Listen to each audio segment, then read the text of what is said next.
안녕하세요. 이민아입니다. 우리 하루를 살다 보면 이 하루 속에도 정말 12번씩 기분이 바뀐다. 뭐 이런 표현 있잖아요.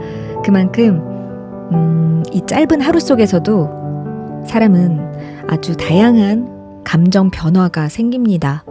아침에는 분명히 기분이 좋았는데 점심때는 기분이 안 좋아요.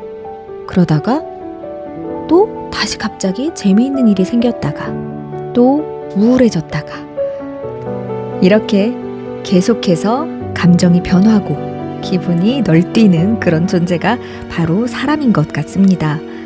그래서 이 책이 2020년도에 나왔을 때 저는 굉장히 제목만 보고도 제목 참 잘 지었다라는 생각을 했었어요. 기분이 태도가 되지 않게 라는 책입니다. 다들 한 번쯤은 들어보셨을 것 같아요. 비슷한 제목의 책도 있고요. 인터넷이나 SNS 이런 데 보다 보면 굉장히 많이 인용됐던 그런 문구이자 제목인 것 같습니다. 저는 이 책이 어떤 저자님이 쓰셨을까? 당연히 국내 저자님이실 거라고 생각을 했어요. 그런데 이번에 이렇게 읽어보게 되니까 중국의 대표적인 심리 상담 플랫폼이 바로 이 레몬 심리라는 이 책의 지은이라고 합니다. 전문가에게 손쉽게 상담을 받을 수 있는 창구로 유명해진 그런 앱이라고 해요. 모바일 앱을 통해서 전문가 상담, 심리학 강연, 심리 테스트 등 다양한 채널을 제공하고 심리 상담의 진입 장벽을 획기적으로 낮췄다는 평을 듣는다고 합니다. 그래서 이 책이 쓰여진 그때까지 500만 명 이상이 이 레몬 심리의 문을 두드렸고 그 인기에 힘입어서 책들이 출간이 되기 시작한 거라고 해요. 여러 단행본 중에서 이 책, 기분이 태도가 되지 않게 라는 책이 가장 반응이 좋았던 그런 책이라고 합니다. 우리 정말 기분에 조종당하고 감정에 휘둘리는 사람들 많잖아요. 저부터도 그런데요. 그런 사람들에게 감정의 주인이 되는 방법을 소개하는 책입니다. 네, 감정에 끌려가지 말고 감정의 노예가 되지 않도록 내가 나 자신을, 내 기분을 잘 컨트롤할 수 있어야겠죠. 자, 그럼 오늘도 프롤로그 먼저 함께 읽어보고 책에 대해서 더 살펴볼게요. 기분이 나를 망치게 두지 마세요. 이 책을 집어든 여러분은 분명 배려심이 많은 성격일 것이다. 내 기분 때문에 남들을 피곤하게 하는 상황을 되도록 피하고 싶다는 생각을 평소에 많이 한 사람일 테니까. 혹은 주변에 자기 기분 내키는 대로 행동하는 사람 때문에 너무 답답해서 이 책을 집었을 수도 있다. 하지만 안타깝게도 가까운 사람들을 미치게 만들 정도로 기분을 드러내는 사람은 이런 책을 읽지 않는다. 자기가 주위 사람들을 얼마나 힘들게 하고 분위기를 얼마나 망치는지를 스스로 깨닫지 못하기 때문이다. 수년간 레몬 심리 플랫폼을 통해 심리 상담을 해오면서 기분으로 자신을 망치는 이들의 이야기를 수없이 들었다. 망친다라는 말이 조금 과하게 느껴질 수 있지만 틀린 말은 아니다. 조용한 성품의 사람이었는데 일이 잘 안 풀리자 갑자기 살벌하게 욕을 하더라는 사연도 들었고, 감정 기복이 심한 상사 하나 때문에 사무실 분위기가 냉탕과 온탕을 오간다는 사연도 있었다. 이런 사람들은 자신의 평판을 망치고 인간관계를 망치며 결국에는 인생을 망친다. 이 책은 기분을 잘 다스리지 못해 기어이 못난 태도로 보여주고 마는 사람들을 위해 썼다. 감정에 끌려다니는 노예가 아니라 주인으로 바로 서는 방법을 배워야 당신의 인생이 달라진다. 한 사람의 진면목을 보려면 기분이 안 좋을 때를 살펴야 한다. 기분이 좋은 날은 어려운 일이 별로 없다. 후배의 실수도 너그럽게 이해하고 5살 아들의 질문 폭격에도 온 성의를 다해 대답해 줄 수 있다. 안 하던 선행까지 기꺼이 하게 되는 날이다. 그러나 기분이 안 좋을 때는 어떤가? 모든 게 어렵다. 다른 사람에게 살짝 웃으며 인사하는 것조차 고난도 미션이다. 물론 그 어려운 일을 해내는 사람도 있긴 있다. 기분을 겉으로 드러내지 않고 언제나 같은 온도를 보여주는 사람들 말이다. 하지만 대부분은 자기 안의 감정을 통제하는 데 실패한다. 그만큼 기분을 다루는 일은 쉽지 않다. 내 마음속에서 벌어지는 일들이 결코 만만하지 않기 때문이다. 휘몰아치는 감정을 잠재우는 방법을 어디서 배운 적도 없다. 또한 하루하루가 너무 정신없이 돌아가는 탓에 감정을 돌볼 여유가 없다. 우리는 매일 회사 일로 바쁘거나 집안일에 치이며 살아간다. 그렇게 최선을 다해서 일해도 돌아오는 건 상사의 트집과 불만뿐이다. 집에서도 가족끼리 서로 오해하고 원망하며 상처를 입힌다. 원망과 억울함, 분노 등의 감정이 마음속에 차곡차곡 쌓여간다. 이 책은 기분에 대한 이야기로 포문을 열지만 기분에 영향을 미치는 다양한 감정들에 대해 더 깊이 이야기한다. 결국에 감정에 휘둘리지 않아야 기분을 잘 다룰 수 있기 때문이다. 감정이 우리를 어떻게 변화시키는지를 말하고 그 감정에 대처하는 방법을 소개할 것이다. 그 방법에는 감정을 통제해야 한다는 이야기도 있고 동시에 감정을 애써 억누르지 않아도 괜찮다는 이야기도 있다. 어떤 상황인지에 따라서 어떤 감정인지에 따라서 그것을 다루는 방법은 달라진다.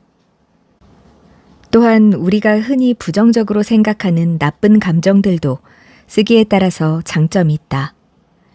최종적으로는 온갖 기분과 감정을 내 편으로 만들어 현명하게 사용해야 한다는 이야기를 하고 싶었다. 감정 관리를 배우는 것은 자신의 필요를 충족시키는 법을 배우는 것이다.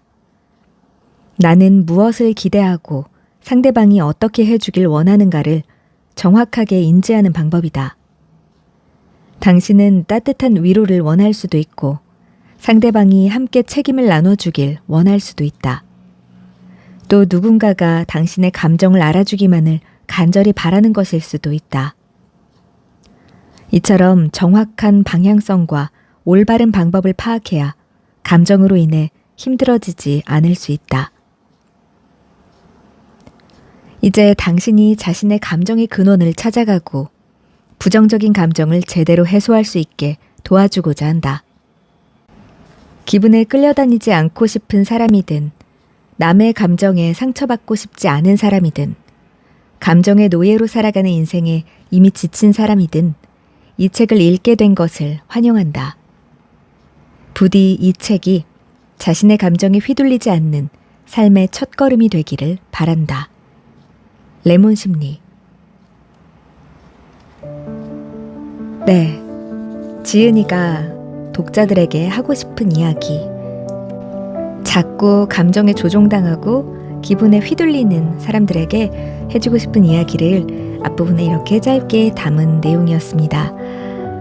책 내용을 보니까 1장, 2장, 3장, 4장, 5장까지 되어 있어요. 1장의 제목이 책의 제목이에요.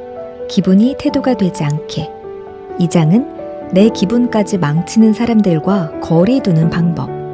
3장은 기분을 내 편으로 만들면 인생이 달라진다. 4장은 우리가 감정에 대해 오해하는 것들. 5장, 나쁜 감정으로부터 나를 지키는 연습. 이렇게 해서 그 안에 세부 목차로 우리가 정말 이 감정을 잘 통제할 수 있게, 그리고 평상시에 내가 왜 힘든지 그런 자세한 것들을 이제 하나하나 사례를 들어서 담아놨어요. 예를 들어서 막말하는 사람들의 흔한 착각. 실망을 잘 다뤄야 인간관계가 힘들지 않다. 좋은 태도는 체력에서 나온다. 사소한 불평이 하루를 망친다. 우울증 환자에게 운동하라는 조언이 무례한 이유. 이건 저도 궁금했어요. 어느 정도 예상은 됐지만 그 이유를 독자들에게 알려주고 또 실제 우울한 우울증 환자들을 위로하는 그런 내용까지 같이 담겨 있더라고요. 기쁨도 슬픔도 생각보다 오래 가지 않는다. 감정을 계속 억누르다 보면 생기는 일. 스트레스는 나를 망치지 못한다. 이런 것들 쭉 나와 있습니다. 이 중에서 제가 인상 깊게 본 4가지 이야기를 들려드리려고 해요. 첫 번째 이야기, 지적받았을 때 당황하지 않고 웃으며 대처하는 법부터 들려드릴게요. 다른 사람에게 지적을 받았을 때 어떤 태도를 보이는가는 매우 중요하다. 남의 문제 제기를 반갑게 받아들이는 사람은 드물고 그렇기에 자신의 그릇이 드러나기 딱 좋은 상황이 된다. 한 번은 친구에게 큰맘 먹고 쓴소리를 한 적이 있는데 내 이야기를 진지하게 그러면서도 상쾌하게 받아들이는 모습을 보며 그 친구에 대한 인상이 완전히 달라진 적도 있다. 그러나 좋은 태도를 보이는 사람보다는 감정이 앞서는 사람을 훨씬 많이 보았다. 문제를 지적받았을 때 자신이 공격받았다고 느끼는 사람들이 있다. 공격을 받았는데 기분이 좋을 리 없다. 순간적으로 기분이 상한 것을 숨기지 못하고 어설픈 변명을 하거나 상대를 괜히 원망한다. 패스트푸드점에 앉아 있는데 같이 숙제를 하고 있던 중학생 둘이 나누는 대화가 들렸다. 너 이 문제 틀렸어. 그러자 다른 학생이 발끈해서 반박했다. 아니거든. 네가 틀린 거 아니야? 그러자 처음 문제를 제기한 학생이 다시 계산을 해보고는 말했다. 네가 틀린 게 맞아. 다시 계산해봤다고. 어쩔 수 없이 다시 문제를 풀어본 학생은 자신이 틀렸다는 것을 알게 되었다. 그러고는 신경질적으로 답을 고쳤으면서 한마디를 덧붙였다. 아, 마지막 단계에서 실수했나 보다. 여기 너무 시끄러워서 정신 사나워. 너도 마찬가지야. 가까이 오지 마. 집중 안 되잖아. 잘못을 지적당한 학생은 당황하고 있었다. 자신이 틀렸다는 사실을 인정하고 싶지 않았던 것이다. 상대방은 그저 단순한 의문을 제기하거나 조언을 했을 뿐인데 듣는 사람은 어딘가 심기가 불편한 듯 자신의 옳음을 증명하기 위해 반박에 나선다. 하지만 변명하면 할수록 점점 더 헤어낼 수 없다는 느낌만 받을 뿐이다. 우리는 이런 상황을 매우 자주 접한다. 오늘 늦었네요? 아, 오늘 날씨가 이래서 차가 엄청 밀리더라고요. 자료에 문제가 많네요. 그럴 리가요. 이거 만들려고 제가 며칠 밤을 새웠는지 아세요? 자신이 틀렸다는 것을 이미 인식하고 있다 하더라도 변명을 하는 사람들은 왜 그러는 걸까? 일반적으로는 자존심을 보호하기 위해서다. 심리학적 관점으로 보면 변명하는 것은 인간의 자기보호 본능 중 하나다.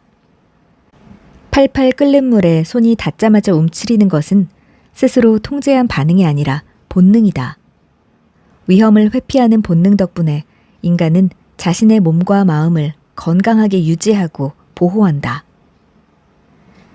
하지만 이것이 우리가 잘못을 직면하고도 인정하지 않는 핑계이자 이유가 돼서는 안 된다. 남의 지적을 보다 긍정적이고 건강하게 활용하지 못하면 겉으로는 강하지만 실제로는 연약하고 편협한 사람이 되기 쉽다. 자기 부정이 가져다주는 잠깐의 위안에서 벗어나야 한다. 누군가가 문제 제기를 한다면 그 말에서 감정을 분리하는 버릇을 들여라. 언뜻 들으면 상대의 말이 나를 상처 주기 위한 것처럼 느껴지지만 사실 내 기분이 만들어낸 오해일 때가 많다. 상대의 비판을 통해 자신의 결점을 발견하고 부족함을 개선해서 더 나은 사람이 되자. 얼마나 좋은 일인가. 타인의 지적을 자신의 동력으로 삼는 태도. 성숙한 어른만이 보여줄 수 있는 모습일 것이다. 부정적인 사람, 나의 에너지 도둑. 계획은 뭐하러 세워? 어차피 금방 관둘 거잖아. 우린 안 될 거야, 아마. 요즘 들어 부쩍 이런 이야기를 하는 친구들이 늘었다. 농담이 섞여 있긴 하지만 대부분은 진심이다. 다 같이 자학하며 웃는 순간이 가끔은 재미있게 느껴지기도 한다. 하지만 한 사람의 부정적인 에너지는 함께 있는 사람의 기분을 가라앉히고 우울하게 만든다. 부정적인 에너지에 휩싸인 사람은 하소연하기를 좋아한다. 나만 힘들고 괴롭다는 생각을 하는 게 매우 억울한 사람들이다.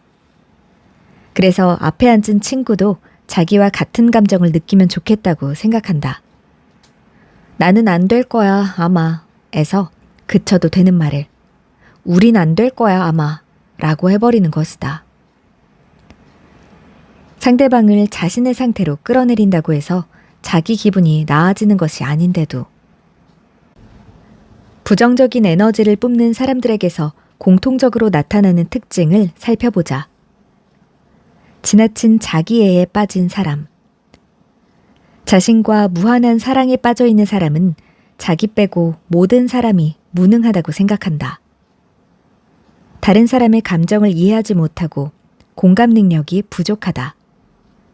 때로는 다른 사람을 공격하고 무시하는 방법으로 자신의 우월감을 표현하기도 한다.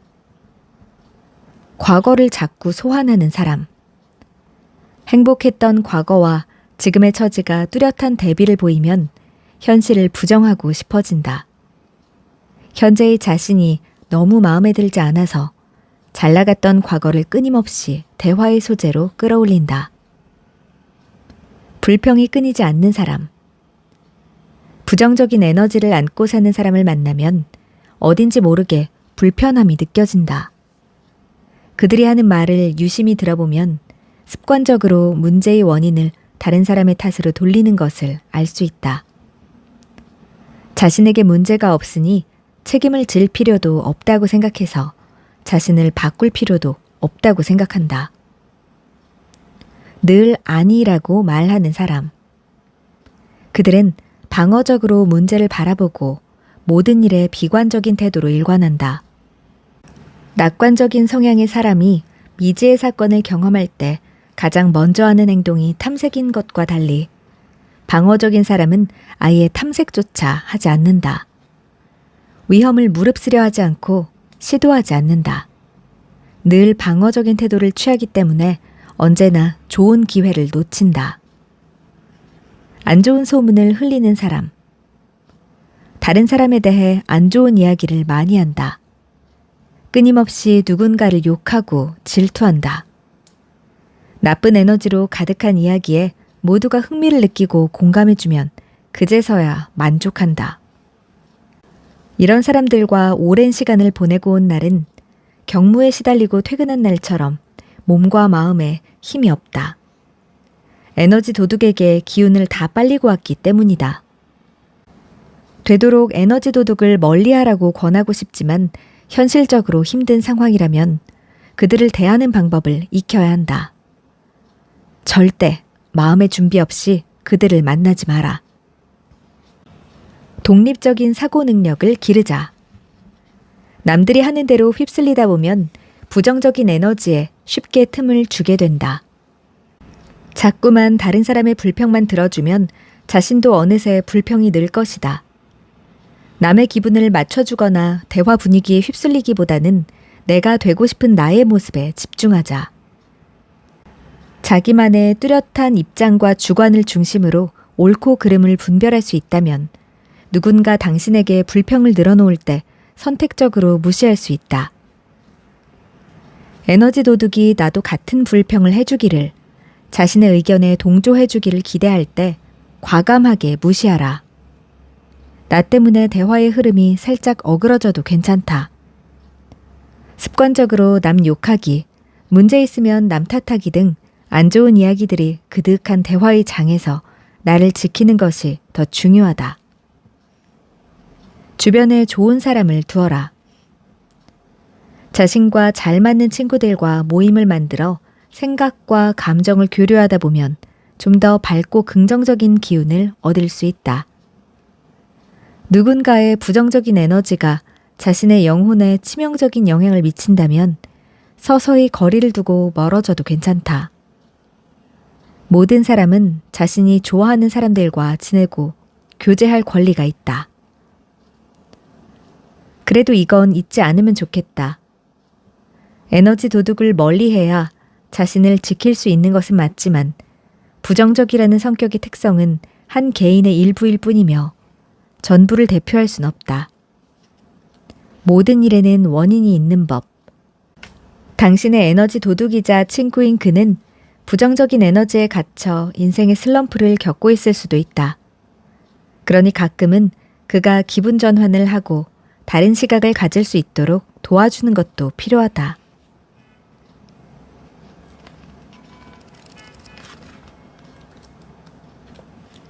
우울증 환자에게 운동하라는 조언이 무례한 이유.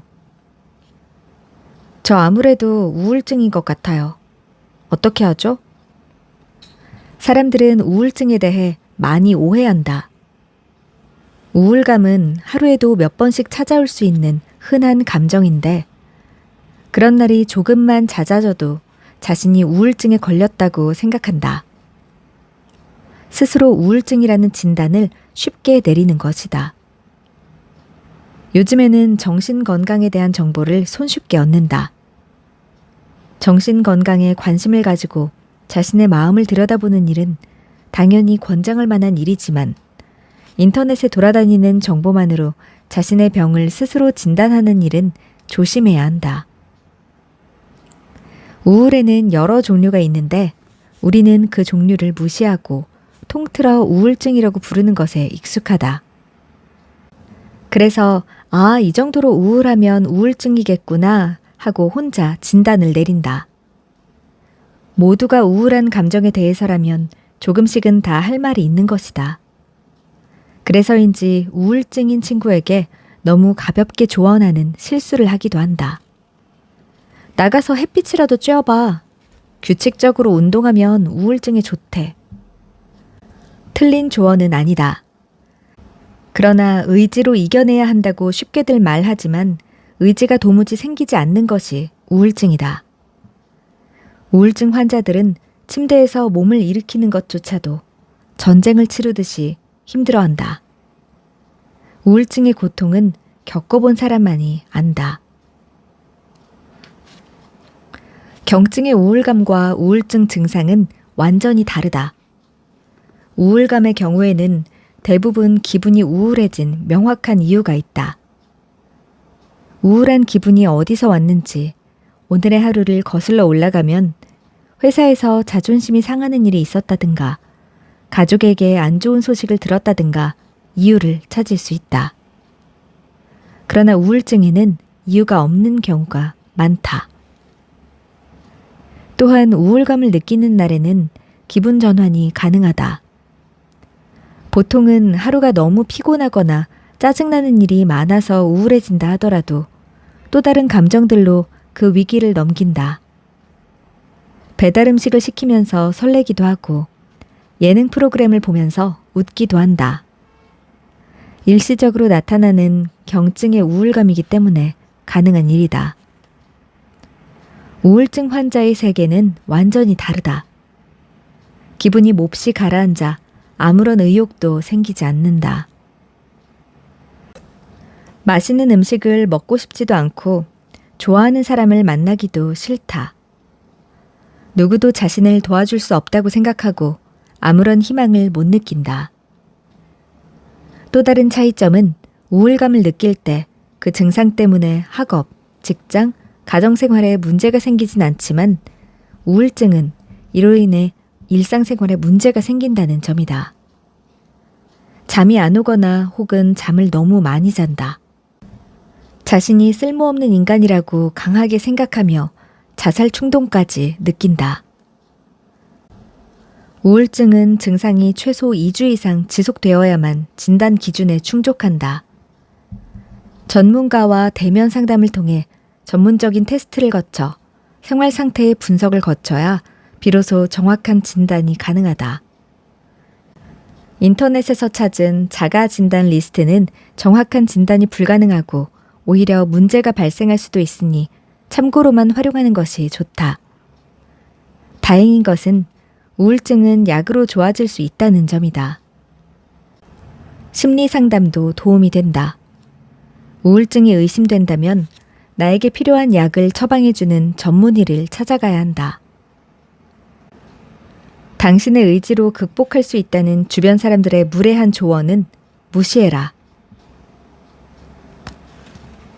기쁨도 슬픔도 생각보다 오래가지 않는다. 로또 1등에 당첨된 사람은 과연 행복할까? 병으로 고생하고 있는 사람은 불행할까? 복권에 당첨된 사람은 아주 행복할 것이라고, 병마와 싸우고 있는 사람은 아주 불행할 거라고 생각하는 사람이 많다. 하지만 결코 그렇지 않다.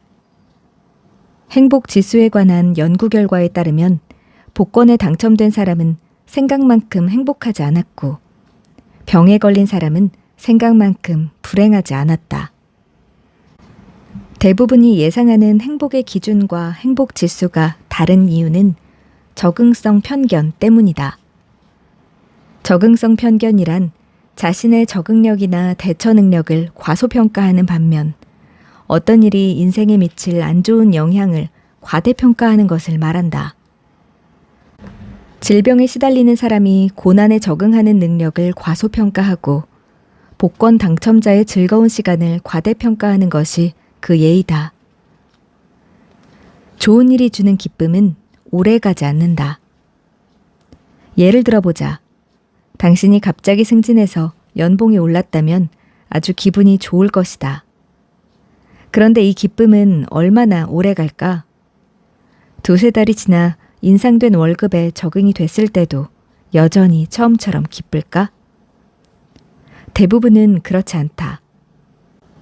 아마 새로운 직위와 연봉은 이미 자신에게 당연한 성취가 되어서 또 다른 불만이 생기기 시작했을지도 모른다. 바로 이런 착각들이 우리가 결정을 내리는 과정에서 중요한 이성적 요인들을 간과하게 만든다.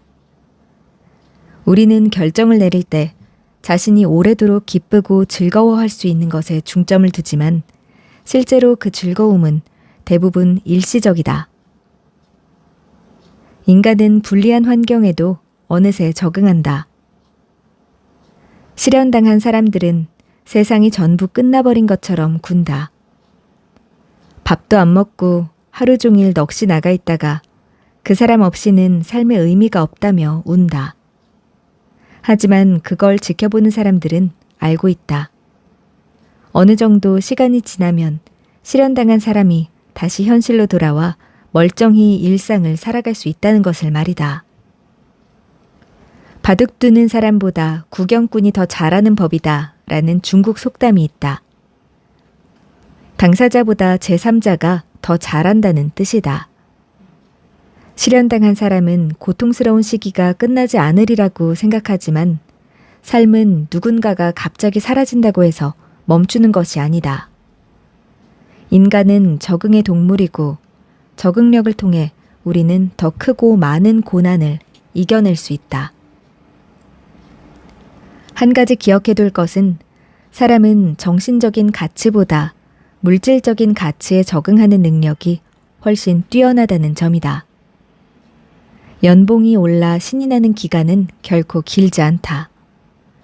회사에서 주는 성과급과 가족들과 떠나는 여행 사이에서 결정을 내려야 할 때 여행은 영원한 추억을 남길 수 있지만 성과급은 다 써버리면 금세 잊히는 기억이라는 것을 염두에 두자. 물질적 보상을 과대평가하면 인생에서 진짜 중요한 것들을 놓칠 수 있다.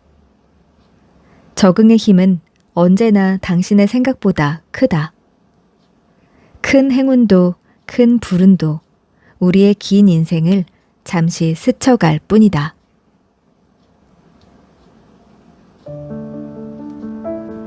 네, 이렇게 4가지 이야기 함께 읽어봤습니다.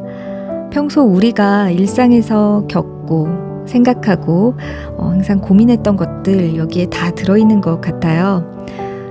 우리는 왜 기분이 안 좋으면 다른 사람이 될까요?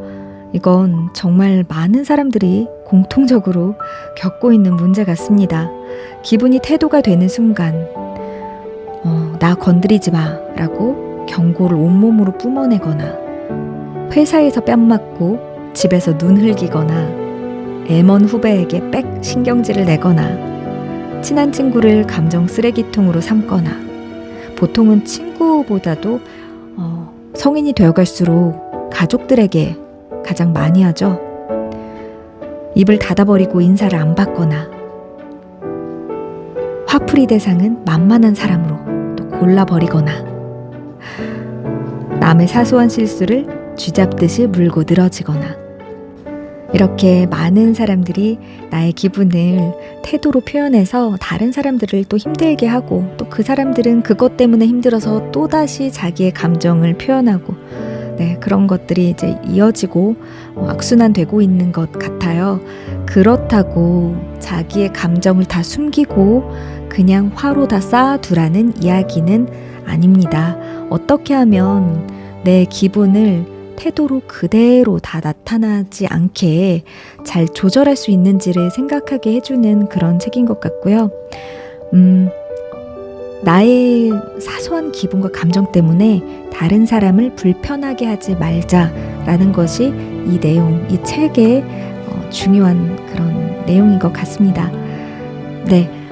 읽고 나서도 혼자 많은 생각을 하게 되는 그런 책인 것 같아요. 나는 요즘에 어땠더라? 지금의 내 기분은 어떻지? 하면서 생각해 볼 거리가 많은 책입니다. 한번 기회되면 가까운 도서관이나 서점에서 책을 찾아서 읽어보시면 좋겠고요. 저는 다음에 또 다른 책 가지고 찾아오겠습니다. 그럼 오늘도 좋은 하루, 기분 좋은 시간 보내세요. 고맙습니다.